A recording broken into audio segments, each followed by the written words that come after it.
So hi guys, good morning. May isang ano dun, no, baka. Ay, dalawa pala sila. Dalawang baka. Tapos ito ay lake.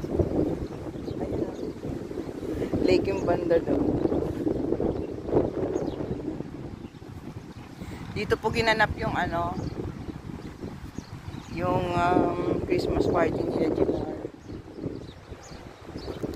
Ang ganda. Ganda dito guys. Tsaka ang lawak.